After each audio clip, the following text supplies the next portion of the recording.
Hello, my name is Tim Sales. I live and work out of Woodland Hills, California.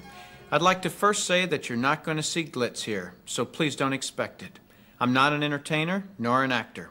I've created this video as a tool designed to educate people about a business concept that works for people who are willing to put 100% of themselves into something. See, it takes 200% to be successful in business. 100% must come from you. 100% must come from the business vehicle that you've chosen. Business vehicle meaning how you earn your living, how you support your family. I've seen people who relentlessly pour 100% of themselves into a business vehicle, profession, or job, but that vehicle doesn't have the capability to give back 100%. The mechanics of wealth are just not there. But no one has ever fully explained to you why it doesn't work and why it's a waste of your valuable time if your goal is financial success. This video is for the person who is willing to put in their 100%.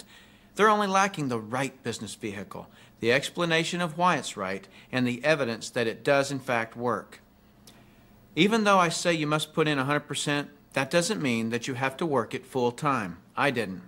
That doesn't mean that you have to sacrifice your family time, nor does it mean you have to have prior experience. I didn't. What I'll be talking about over the next hour is a real business, one where a real product or service gets moved to an inline consumer and a solid company gets built. What you'll learn right here has allowed me and an associate to build a $25 million company. Now, a $25 million company has certainly been done before. However, this was done where no employees were required. No accounts receivable, no accounts payable, no overhead, and very little inventory. Recently, I said those words to a business owner who said back to me, "Sounds too good to be true." My response back to him was that a good enough reason to stop looking? He paused for a couple of seconds and then he said, "That wouldn't be very smart, would it?" What I suggest you do is not just watch this information, but study it. What I want to do first is create an equal playing field between people who know how to evaluate a business and those who don't. Because me explaining this business wouldn't be very effective until you understand how to place value to a business. The simplest thing for someone to do when they don't understand something is to go, doesn't work. The way I'll accomplish this equal playing field is to give you 4 main principles to look for in a business. Number 1 is a huge expanding market. If you were the best vinyl record producer in the world, would it matter today? No. It doesn't matter how good you are in an industry that's eroding. Number 2 is a unique and consumable product. I'll cover unique first. If you don't have a unique product, then you compete on price and convenience. Who has the best price? Who's closest to the customer? Yet if you have uniqueness, then people must come to you. Next is consumable. If you have a non-consumable product, you're basically unemployed until your next sell. You want the repeat sales of consumable products. Whether it's every time someone picks up the telephone, connects to the internet, renews a membership, turns on the electricity, or gets to the bottom of a box or a bottle, you want those repeating commissions because it can pay you again and again. Number 3 is timing. Primarily here I'm talking about trends in timing. During all cycles of the economy, there are people who are making money and losing money. The makers are the ones in front of large trends. The losers disregard trends. So your business, no matter what your business is to be looking at what industries are expanding or which industries are about to expand. I don't care how long you've been doing something or how long you've been in school to learn something. Are you in front of trends or not? Number 4 is leverage. I'm going to spend some time on this one. We're not really taught this in our society. We're taught to go get a good education, build a resume, and exchange our expertise for someone's dollars. The problem with that is if we're not exchanging our expertise, we're not making any dollars. So vacation time is costly. A walk around the golf course, costly. Family time, although extremely important, is costly. I'll define the word leverage as an increased means by which to attain something. One form of leverage is investing $5 million and earning 10% interest, which will yield you about 41 grand a month in income. So whether you're enjoying family time or playing golf or vacationing, you're still enjoying 41 grand a month in income. You're leveraging off your money. That's a leverage everyone would love, but very few have it. Let me explain another kind of leverage that's available to everyone, including yourself. Incidentally, if you get nothing out of this videotape than a better understanding of this little simple concept I'm going to explain, you'll have gained something very valuable for viewing it. Imagine, if you will, that you own a company. You employ just one person, me. I work for 8 hours on Monday. You work for the same 8 hours on Monday that I do. Now listen closely. You get paid on 16 hours worth of work because you take a portion of my productivity as income back to yourself. You're leveraging off my efforts because I'm your employee. So theoretically, the more employees you have working for you, the more leverage you have. However, have you ever had employees? If you have, you know that in theory, hiring employees sounds great, but it's very difficult to reach leverage through employees. I've heard it said that if you have one employee, you have one headache. If you have 100 employees, you run an adult daycare center. And the reason being is this: no employee will ever work as hard for your company as you will, because they don't own it. As soon as the boss walks out of the office, it's throw the feet up on the countertop, make long-distance phone calls. When the employee goes to the supply cabinet, they don't grab just one pen. They grab a handful of pens and Post-it notes and paper clips and rubber bands, right? I'm sure you've never done anything like this, but many people do. Here's my rule of thumb for reaching true leverage. If there's one sentence that epitomizes the entire video, it would be this: to have true leverage, you must create a situation where everyone has the same amount to gain. Only then do you have true leverage. Let me give you an example of this type of leverage. Let's say that I'm a real estate broker and I hire an agent named Robert. Robert goes out and sells a building. Robert earns a percentage of the selling price of the building, and so do I, the broker. Why do I, the broker, earn a percentage when it was Robert who sold the building?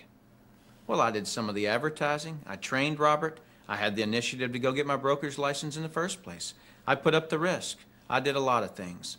And so it's valid that I, as the broker, earn my money. But Robert doesn't work for me as an employee. He's an independent contractor.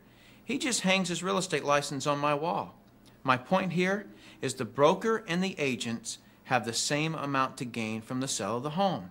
It's totally in the agent's interest to earn more money, which is a form of leverage for the broker.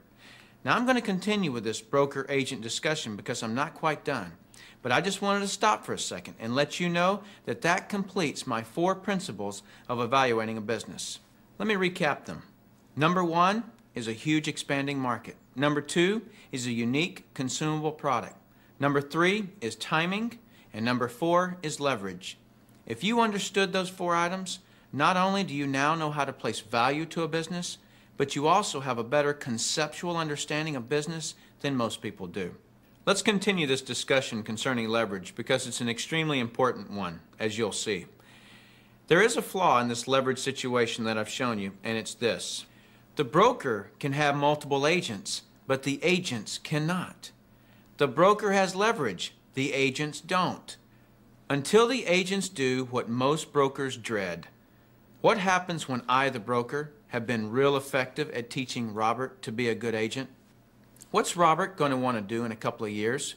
Be his own broker, right? Is this good for me, the broker?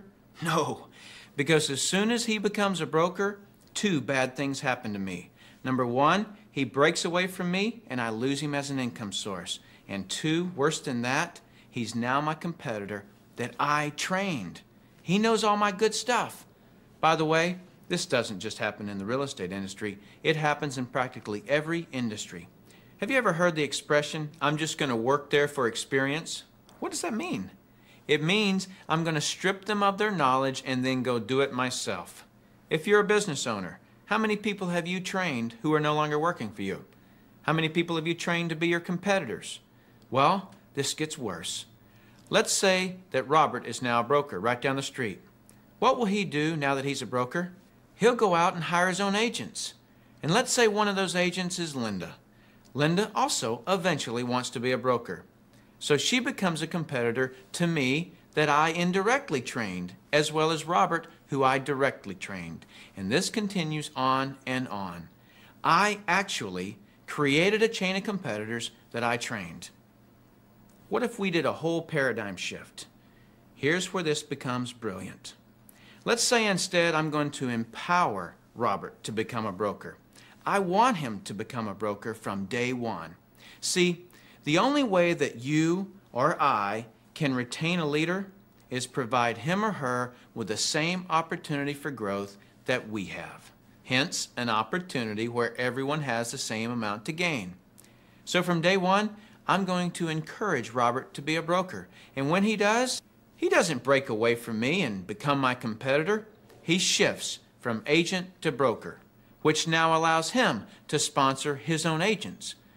Now, to create an incentive for me, the broker, to always help Robert and his agents, I'm still going to earn a percentage of what he and his agents sell. And shouldn't I? I trained him. I put up the risk and all those reasons I mentioned earlier.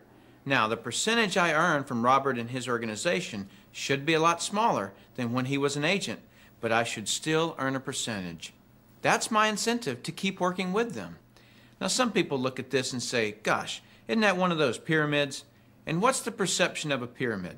People at the top make all the money and the people down below do all the work, right? Isn't that the perception of a pyramid? Let me explain why this is not a pyramid and why people at the top don't necessarily make all the money. Let me just make a quick point before I discuss the pyramid issue. It's not the geometric shape that people have a problem with. This geometric shape is probably the shape of your family tree, the shape of our government. To the architect, it's the strongest structure known to man. Every organizational structure in the world is this shape. So the shape isn't the problem. However, that perception, people at the top earn all the money, let me illustrate that for you. Here's a typical corporation. At the top, you have a CEO, which stands for Chief Executive Officer.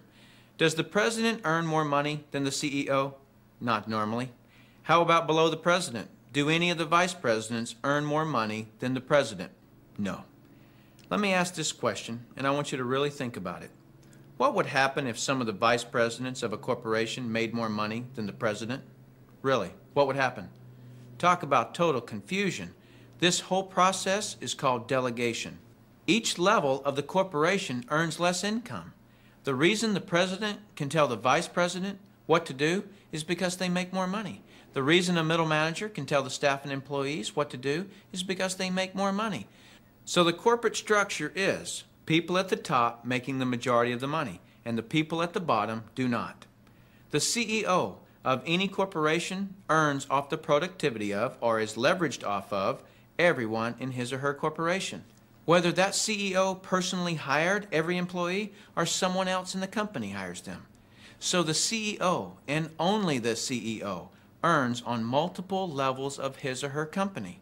And the model that I'm suggesting as being brilliant is where you, the individual, are given that same opportunity to earn on multiple levels of brokers and agents, just as the CEO of a corporation is. From here on, I'll refer to this form of marketing as network marketing. In network marketing, you, the individual, are given the opportunity to earn off the productivity of the people in your organization, whether you personally sponsor them or someone in your organization sponsors them. Remember when I said to reach true leverage, you must create a situation where everyone has the same amount to gain? Well, that's what I've just described. Here's what makes the network marketing structure the absolute fairest structure available. In most network marketing companies, everyone can earn a certain number of levels deep of the organization they build.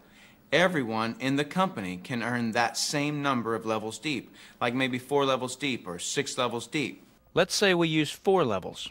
So if you build an organization to be more productive, then you would earn more money than I would, even if you were in my organization. In the example shown, you would earn on 3 levels I couldn't reach, because everyone gets the same number of levels. There are people in my organization right now that earn more money than I do. Do you know what I call that? Fair. Shouldn't it be that way? I mean, take any structure. Shouldn't the most productive person in that structure make the most money? What does a nice resume or years of seniority have to do with productivity? Nothing. If you bring more profits to a company or organization, don't you deserve more profits than anyone else? You don't normally find a person on the 5th level of a corporation earning more money than anyone else, but in network marketing, it happens all the time. Now, I'd like to show you an interview that I've done with Dr. Charles King, who holds a PhD from Harvard and is a professor of marketing at the University of Illinois at Chicago. who actually teaches network marketing at the university.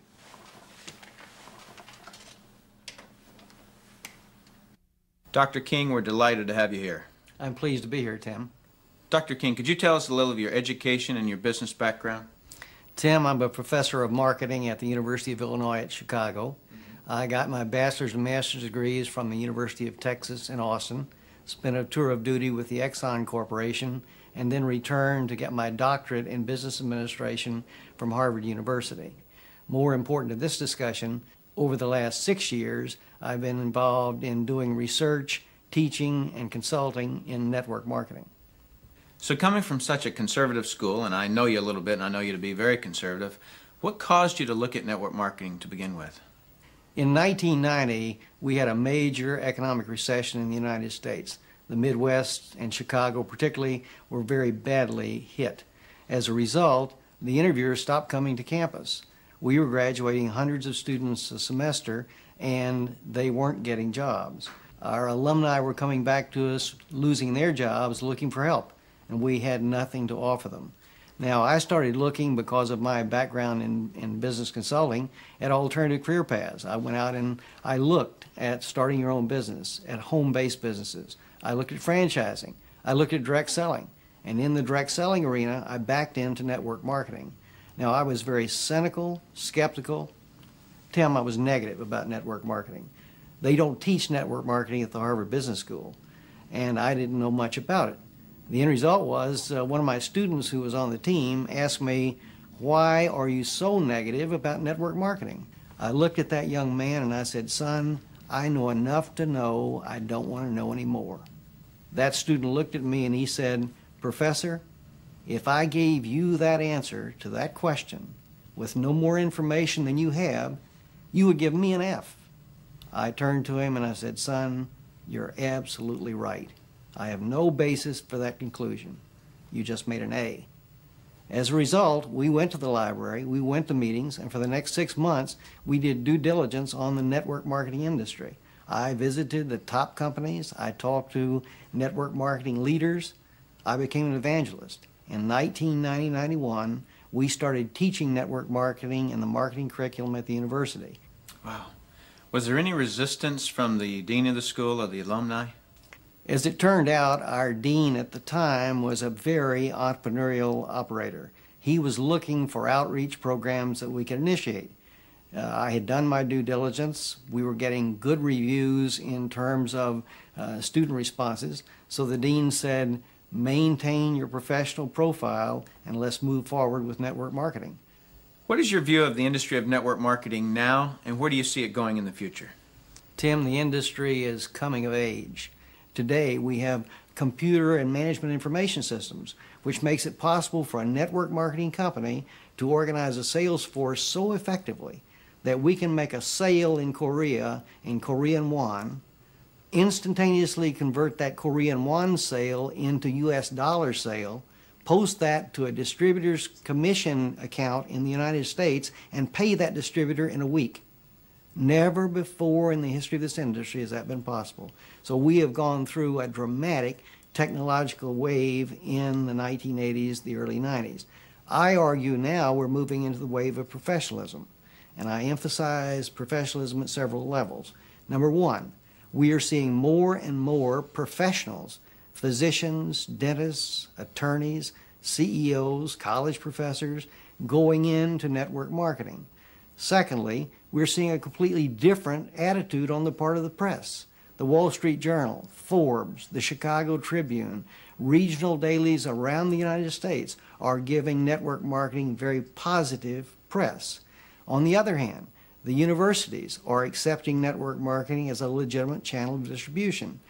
The University of Illinois Chicago has offered the first certificate seminar in network marketing in the history of the industry. The University of Houston is going to be sponsoring network marketing as part of their outreach entrepreneurial programs. We are seeing more and more community colleges setting up network marketing courses on their campuses. So I see this industry growing dramatically over the next 10 years. So on my view, the industry is absolutely coming of age. Suppose you run across the super skeptic. What advice do you have for them? Tim, I would recommend they do precisely what I did. I was a super skeptic. I did my due diligence, I investigated the industry, and I drew my own conclusions. I would suggest to anyone seriously looking at network marketing that they might read a couple of key references. I strongly recommend that you do your due diligence and then begin to define precisely what role you want to play in the network marketing industry. Set realistic expectations. If there is a single cause for failure in this industry, it's the get-rich-quick syndrome, thinking that you can come into the industry and make enormous sums of money with no work. I argue, by contrast, that if you set realistic expectations, you develop a plan of action to guide your business development, you can be successful. Tim, as you can tell, I believe in this industry. For a small financial investment and a commitment in sweat equity, hard work, and dedication, anyone can be successful in network marketing. And that's coming from a Harvard Business School graduate who was a true skeptic. But through due diligence, he learned the truth. You may be asking yourself, how would I go about finding these brokers and agents? You'd find them from the same place if you had started any other kind of business. If you started a new business and you needed an assistant, a sales rep, a board of directors, where would you go to find them? Maybe you'd go to people you've worked with in the past, maybe family members who are in transition or are frustrated, people who you went to school with. You could also hire executive search firms, get referrals, run ads in the newspaper, on the internet. All of these work for traditional companies, and they work for network marketing also. The way I came into this industry was by answering an ad in the newspaper with a total stranger. But if a friend of mine had called me, I would have gladly built my business within my friend's company, because it doesn't matter to me where I build my company. Is it better to be hired by a company or sponsored in a network marketing company? I want to contrast those two. Let's say that I started a new electronics company and you and I knew each other. I hire you to manage my sales reps, and I tell you that I can pay you $40,000 a year. How did I decide on the $40,000? Is that what you're worth? Or is that my opinion of you? In all honesty, I'm only going to pay you just enough money to keep you there. And you're only going to work hard enough just to keep your job. It's sort of a, we'll pretend to pay you if you pretend to work kind of thing. Here's the important question. Can I offer you a better opportunity within my company than I have being the owner? Do we have a situation where everyone has the same amount to gain? No, we don't. The laws of economics today in the corporate world are this. The owner must maximize his or her benefits by minimizing the employees. That's just the way it is. However, in network marketing, I can offer you a better opportunity than I have. How? Because I'll be helping you build your company. It's in my interest to help you build your company. Network marketing is the most ethical business I've ever seen in my life. And the reason I say that is because my success and your success is forever intertwined if I sponsored you. I can't change that. I can't fire you, nor would I want to. So it's far better to be sponsored into a network marketing company than hired by a corporation. I have with me here Tom Norfleet, President and Chief Executive Officer of a major network marketing company based out of Dallas, Texas. Tom, thank you for being here. You're entirely welcome, Tim. I know you've served at the executive level of many companies. Could you tell us a little bit about that? I certainly can. You're exactly right. Most of my business background was in traditional corporate America. I was a founder and part owner of a publishing company in Waco that is now the largest religious publishing company in America. I was involved with a company called Success Motivation Institute, which was a management development, corporate development company. Spent a number of years in the commercial real estate business, developing office buildings in Houston, Dallas, San Francisco, that type of thing. How'd you become acquainted with network marketing? Well, Tim, I perceived an outstanding opportunity when the government deregulated AT&T back in 1985. There was a company that had a contract to bring residential and small business customers to Sprint and determined that network marketing would be a good way to access that. And I was asked to take over the national marketing assignment for that, and we did that and generated about 2 million customers for U.S. Sprint, recognized then the power of it. Tom, more and more Fortune 500 companies are using network marketing, as well as startups, as well as new people coming into network marketing. Why do you think that is? Well, I think that, first of all, they're learning that it works. Secondly, they're learning that it's quick. Third, they're learning that it has some real economies of scale. It reaches a lot of people that are hard to reach any other way, and they're finding that it's profitable, and they're smart enough to accept it and to adopt it. Tom, we hear all the time that network marketing is a more efficient method of distribution. Can you explain that? Well, probably the focus on that is how quickly you can cover the country with distribution of your product. Any other method of distribution basically involves the opening of branch offices, the staffing of those offices, the location of facilities, the location of warehouses, and that type of thing. Whereas a network marketing organization employs the activities of thousands of people, each with their own business, taking the responsibilities of that. Very, very efficient from a corporate viewpoint. I've heard a lot of sales reps ask the question, why aren't there territorial rights in network marketing? Well, Tim, that's a very understandable question coming from their heritage and corporate background. Obviously, when you really understand network marketing, you are thrilled to know that there are no territorial rights because essentially, although they're looking at it and saying, what can I do to keep people out of my territory, what they forget to understand that it keeps them inside their territory and limits what they do. And I think the thing germinates or originates from a misunderstanding of competition.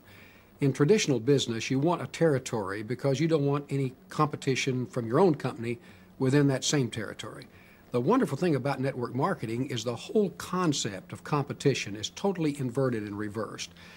It's a situation where instead of people competing with you and taking a part of your income because of what they do, it's designed in such a way that if they're in your organization, your downline, the more they do, the more you make. And the more people that you have selling what you're selling, where you live or anywhere else, the more money that you make. You see, corporations, in the normal sense of the word, are trying to keep as much money from the sales force as they can. That's what makes them successful. Now, in network marketing, interestingly enough, it's exactly the opposite thing. A real shrewd, smart network marketing organization is looking for every way in the world they can to get money to the sales organization. The more they can get to that field, the more people can talk about that, the more they can hear about it, the more they can expand, the more their leaders can grow, the bigger the corporation grows, the more profits. It's just exactly the reverse of typical corporate mentality. It works wonderfully for people who understand it and who really participate in it. That's great. So does somebody have to have a sales background, do you believe? Well, Tim, any accumulated skill that's applicable to the next task is always a big advantage. No question about that. But a sales background is not all that important, and the nice thing about it is that it's not. The exciting thing about network marketing is that it's a people-to-people business, and people use more of their people skills than they use their sales skills. And I've found that sometimes the most successful network marketing people that I've ever observed are people who really don't use sales techniques, and they don't use sales strategies, because most people are perceptive enough to see that when it happens, and they don't like that. They much prefer enthusiasm, they much prefer warmth, they much prefer belief, they much prefer a sense that the person has a sincere interest in them and what they're doing. And I think human relations skills, and everybody has that. We've been taught that since we were children. That's absolutely all that's essential in network marketing. Tom, how much are you willing to pay these people to put together this organization? Well, Tim, interestingly enough, the more, the better. You see, in network marketing, a person gets paid what they're worth, what they contribute, what they bring in. No more, no less. The great thing about network marketing is if you're good, you get paid. And if you're not good, you can learn to be good. You can learn from somebody else. And the reason that people earn so much money in network marketing is because the system is designed in such a way that the principle of multiplication and duplication is working for the average individual.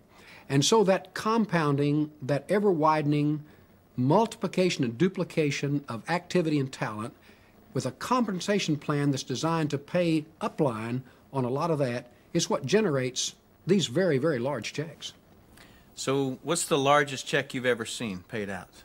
Well, the largest check that I ever had anything directly to do with paying out was a monthly check of about $1,250,000. That's not typical. In fact, that's extraordinary, but it's not unprecedented. The network marketing company is the one who deals with employees. The network marketing company inventories the products. The network marketing company deals with manufacturing, warehousing, pricing, packaging, shipping, research and development, catalogs, brochures, quality control, accounting, government relations, and payroll. We, the distributors, are free to just build. We're free just to be the marketing arm of a company. So why does this work so effectively? I can answer this by asking you a question. Who is the best person to market a product or service? I have found no one in 8 years to disagree with this answer. A satisfied customer is the best person to market a product or service. This is by word of mouth advertising. Think about this. You and 5 friends sit down in a restaurant. Before the waiter comes and asks for your drink order, what are all 5 of you talking about? I took a picture of 5 of my friends sitting in a restaurant to help me illustrate my point. This person over here, Ed, is telling everybody about the movie he just saw. And what does he say about the movie? Oh my gosh, you've got to see this movie. If for nothing else, just the special effects. Over here, David asks Sharon, how much weight have you lost? Sharon says, 14 pounds. It's this new program that I'm on. It makes so much sense. And David says to Sharon, well, make sure I get the name of that program before we leave. While this conversation is going on, Gina gets a call on her cellular phone and opens up this tiny phone and talks. When she hangs up, Ed says, that's a tiny phone. Let me see that. Gina says, yeah, it didn't cost me anything. It came with a program I bought. I know a guy at AirTouch Cellular who gave me a great deal. And Ed says, I'll have to get that guy's name and number. What are all these people doing? Selling. They're selling each other. Yet if you ask each one of them if they're a salesperson, they'll tell you no. Yet the movie industry, the cellular phone industry, the diet industry just got paid because they sold something. That was free advertising for all those industries. Doesn't it make sense to be compensated for what you recommend? The reason by word of mouth advertising is better than any other form of advertising, whether direct mail, television, or radio, is because it's based on relationships. And relationships have what advertising will never have, and that's trust. Here's an example. Aunt Linda gets a call from a telemarketer selling 15% savings on long-distance service. Aunt Linda says, no thanks, I'm happy where I am. The telemarketer's confused. They're like, why can't I give away savings? Trust. That's why. Then Aunt Linda's nephew, Taylor, calls and asks, Aunt Linda, I'm with a telecommunications company that offers a 10% savings on long distance.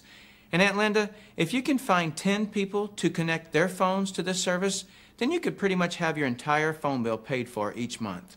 Plus, it'll really help me in my new business I've just started. Will you switch? No other form of marketing even comes close to that kind of power. Someone once said to me, I feel uncomfortable making money off my friends or family. If you have that concern, who do you feel comfortable making money off of? Probably a stranger. So how do you justify earning money off a stranger? Your justification would probably be, I'm providing a good service or a good product at a fair price. So why wouldn't you offer that to a family member? Put yourself in your family member's spot. Do you think that your friends or family would rather compensate a stranger for the same product or service that you offer? Wouldn't you rather compensate your family member than a stranger? My sister is in the printing business. I say to her, Cindy, if you can match quality and price, I'd rather give you the business than anyone else. That only makes sense. This is Dr. Ronald L. Schuler. I'm age 61 years old, and I live in Sedalia, Missouri. And I've been in the dental profession for over 28 years and have currently become board certified in clinical nutrition. I've been involved in network marketing since March the 15th, 1991, and it gave me the opportunity to sell my practice and to do the things I want to do, and that's research and nutrition. The thing that I enjoy about being involved in network marketing, it's given me the time freedom and the financial freedom to do what I want to do. How were you initially contacted to look at network marketing? By a fellow classmate. How did you feel about your friend contacting you about a business? I felt very good about it because I knew that it had to be a legitimate concept, having known and gone through school with him, that I believed that he would not come to me with something unless it was legitimate. Now let's move to the big picture. You must be asking the question, how does this little group of products or this service turn into this kind of money? Who's selling all that product? Is this something where I'd be going door to door? Did I get my doctorate degree to go door to door? To answer your question right off, no. We're not going door to door. I've seen owners of some of the most successful advertising companies in the world look in amazement at how what appears to them as a onesie-twosie little business can actually be more effective at penetrating the consumer market than one of their $50 million advertising blitzes. I know of 2 network marketing companies that have reached $1 billion in sales inside of 10 years. Incidentally, to my knowledge, there have been less than 10 companies of any kind to ever do that. And it'll probably explain for you why an estimated 30% of AT&T's long-distance service has been taken because of network marketing activity. I've also read that companies like Gillette, Colgate, Citibank, MCI, IBM, Toyota, Xerox, Texas Instrument, General Motors, General Electric, and Coca-Cola have distributed some of their products and services through network marketing. Obviously, they've figured out how powerful this distribution is. Okay, my name is Kerry Daigle. I'm 45 years of age. I'm from Opelousas, Louisiana. My former profession has been promotions. I promoted professional boxing in major concerts across the globe. We were very successful in what we were doing before. We did a lot of shows on national TV, NBC, CBS, ABC, ESPN, USA Network. I've been in network marketing going into my 9th year along with my beautiful wife, Mickey. How were you initially contacted to look at network marketing? I was contacted by an entrepreneur, a friend of mine, who was a multi-millionaire from another industry. I sent him over to my wife, Mickey, so that she could take a look at what he was doing. Mickey and I had been married 1 month. Mickey had a great job, making about $50,000 a year. So my wife of 1 month took a look at what he had to offer, and she quits a job in 2 days. Well, it frightened the heck out of me. I ran over to my attorney to get more information on the industry. And you have to understand that my attorney was one of the leading and is still one of the leading creditor and debtor attorneys in the nation, listed in Who's Who in American law and creditor and debtor litigation and bankruptcy law. And he knows how to dissect companies. He knows how to dissect industries. And by the time he finished dissecting this industry and gave me the information, it shocked me because he told me, he says, Kerry, your wife's on to something good. You need to pay attention. I recognize you may have seen this industry before. Maybe you've even attempted it. Or you know people who have tried it and succeeded or didn't succeed. I remember a guy when I first came into the business saying to me, I know someone who tried one of those and didn't succeed. He acted as though that should sway me. Of course people fail. People fail at everything. People failed at my high school. The absolute worst thing you could do in your life is compare yourself to people who fail, because you don't know how they approach the business. Did they come in and do it as a profession, or did they come in and do it as a hobby? My point is, you cannot objectively look at someone's success or lack of success as a determining factor of what you'll achieve. This business is just like everything in life. It is what you make of it. However, it does have something extremely unique about it. I was speaking with a gentleman just the other day and he said to me, but Tim, the average person can't do what you've done. I asked him, yeah, but could the average person have sponsored me? Visualize this. Let's say there's a very average person named Barry Average, who himself doesn't believe he can build a $25 million company. However, because of his tenacity, he sends this video and some product information to someone who is a business builder named Tom Producer. And Tom Producer builds a $10 million organization within Barry Average's organization. See, you only have to be good enough to sponsor a Tom Producer. Barry Average then learns that if he's tenacious and if he just does that enough times, he'll find another Tom Producer. Then one day, Mr. Average, he's not Barry anymore, he's Mr. Average, wakes up and realizes something. He's a Tom Producer, and he always was. That's why this is the greatest business in the world, because it allows the Barry Averages of the world to realize they are the Tom Producers of the world if they just have tenacity. Hands down, the personal growth rewards exceed the financial rewards by a long shot. What this also allows is the very busy professional a way to supplement their income and have the opportunity to sponsor or have someone in their organization sponsor a Tom Producer, which gives them choices. The real question is, can you do this and be successful? I don't know you, but I think you can. How'd you get good doing what you do now? You just kept doing it until you got good at it. If when you get started with this, you find something that you don't feel you're good at, change it. Find books on the subject. Find college courses. It's a lot easier to learn a skill than it is to run from that skill and try to find an industry or job that you don't need that skill in. Face what you're not good at and change it. Confront it and beat it. Think of this. If you went to work at a normal job paying $30,000 a year, and the company you work for came to you and said, if you learn this particular software program, we'll pay you an extra $5,000 a year. Would you learn that software program? What if they said we'll pay you another $10,000 a year to teach that software program to other people in the office? Would you? Probably. How would you do it? Whatever it took, right? Then, what if the company said, we'll pay you an extra $50,000 a year to put together teams of people to train other people on the software? Would you? Well, that's it. That's all this is. When I first got started, I was a Navy underwater bomb squad technician and had zero communication skills. I can't see how my friends survived my approach. It was awful. I did the business part-time for about a year and a half, and I had a lot to learn. But I already knew either you have excuses or you have results. You can't have both. I'm going to be blunt if I haven't already. You're already spending valuable time right now getting good at something. Shouldn't it pay you a huge income and give you total time freedom? You're wasting your talent by selling yourself short and working for somebody else's dream. I looked at this industry and said, sure, it's hard. Everything's hard. But it's harder to not have what you want all your life than it is to just get the hard out of the way.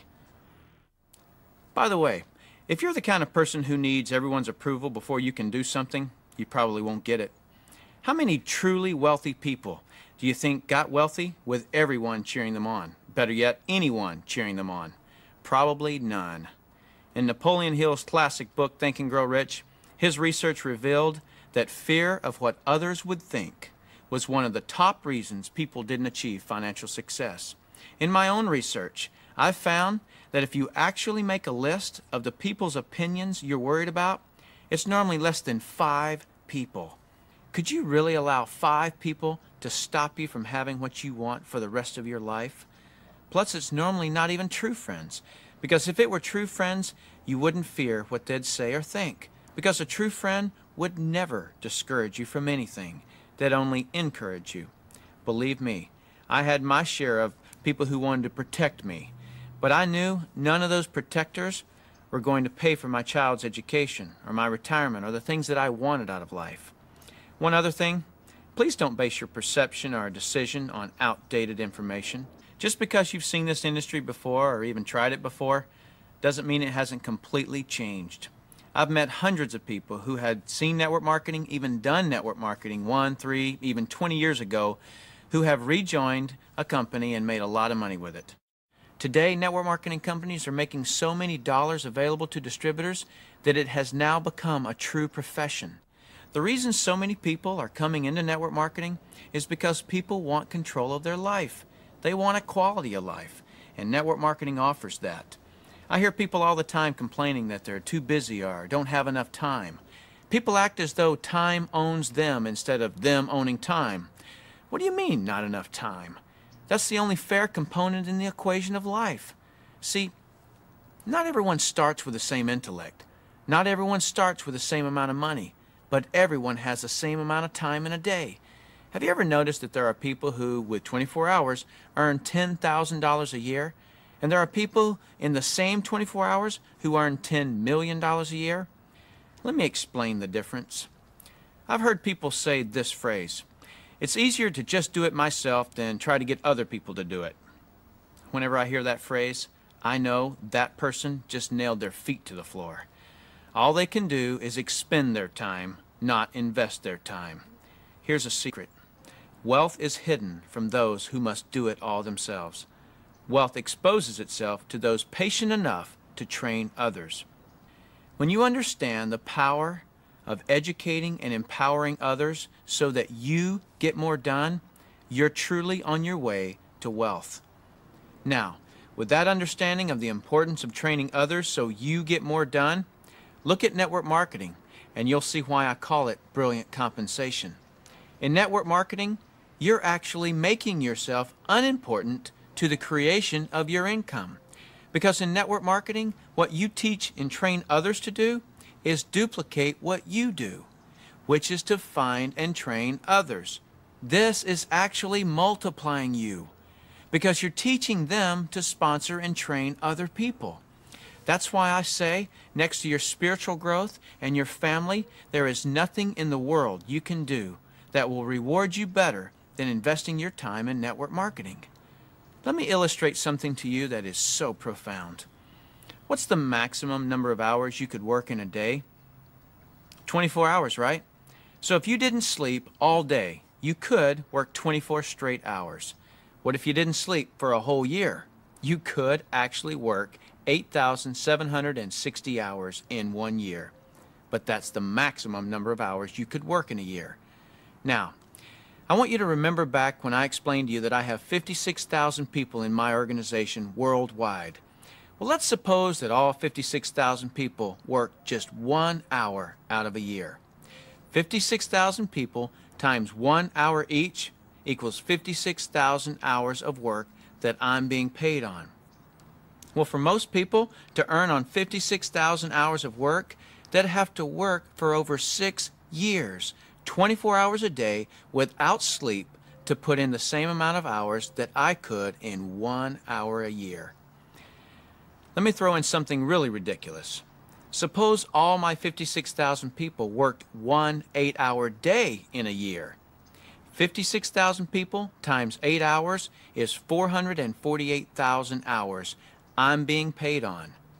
Well, it would take most people working over 51 years, 24 hours a day, to do what I could do in 8 hours a year.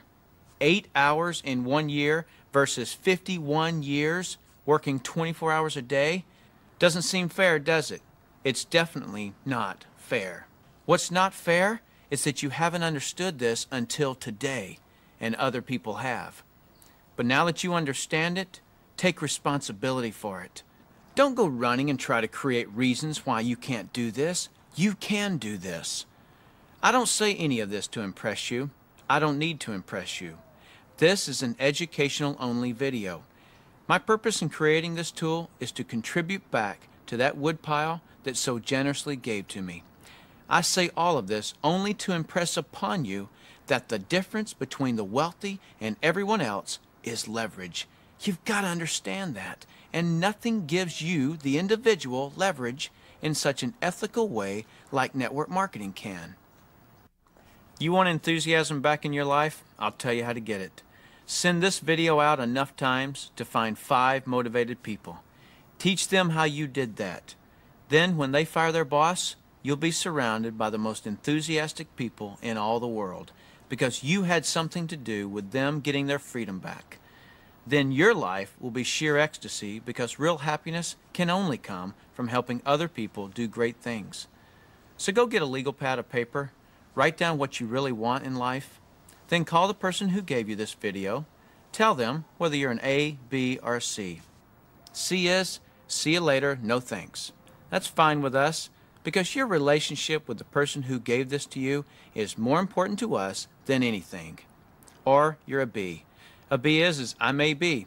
I want to first explore the product. If that's you, then do that. Don't procrastinate.